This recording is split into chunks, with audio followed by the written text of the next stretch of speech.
একটা রেসিপি নিয়ে এলাম, মাংসের ঝোল কি করে বানাবো সেটা আপনাদেরকে প্রথম থেকে লাস্ট অবধি দেখতে হবে। তো চিকেনটা ধুয়ে নিয়েছি, এর মধ্যে দেব একটু লবণ আর হলুদ মাখিয়ে আমি রেখে দেব।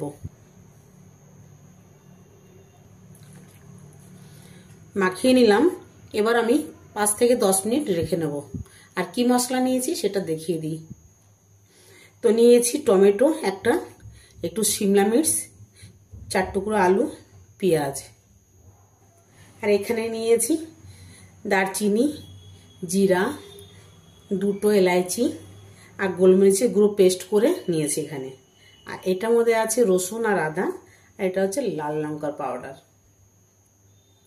আর ফোড়ন দেওয়ার জন্য কি নিয়েছি, ফোড়ন দেওয়ার জন্য নিয়েছি দারচিনি, এলাইচি, গোলমরিচ, কতগুলো জিরা।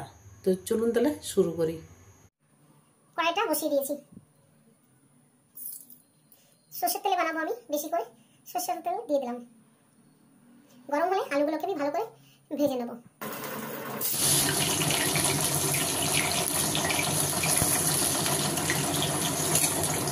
ভাজা হয়ে গেছে, এবার আমি উঠিয়ে নিই। এই তেলেই আমি আবার চিকেনগুলোকে ভাজবো।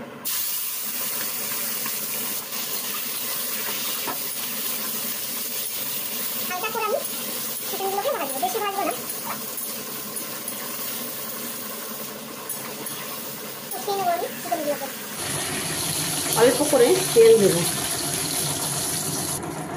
এবার আমি ফোড়নটা দিয়ে দিলাম।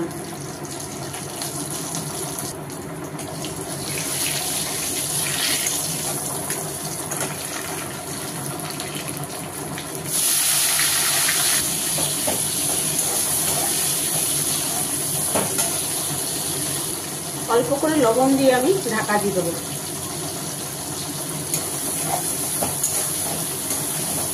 পেঁয়াজ থেকে জল বেরিয়ে যাবে আর পেঁয়াজটা জলদি নরম হয়ে যাবে।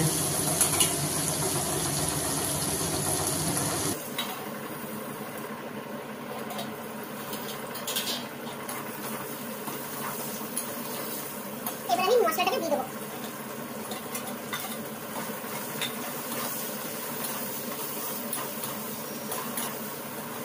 ভালো করে আমি ভাজবো, আবার কিছুক্ষণ আমি ঢাকা দিয়ে দেবো।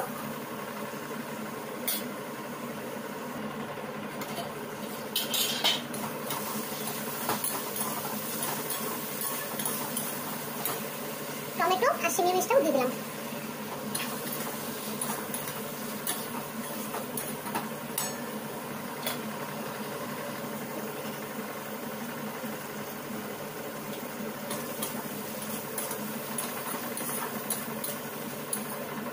এবার চিকেন আমি দিয়ে দেবো।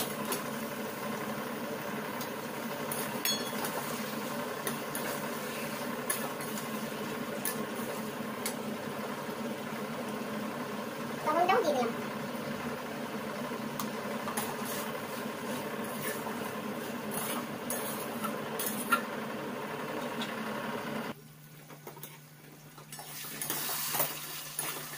এবার আমি জল দিয়ে দেবো। দেখুন কষা হয়ে গেছে, তেল বেরিয়ে গেছে। এবার আমি জল দেবো।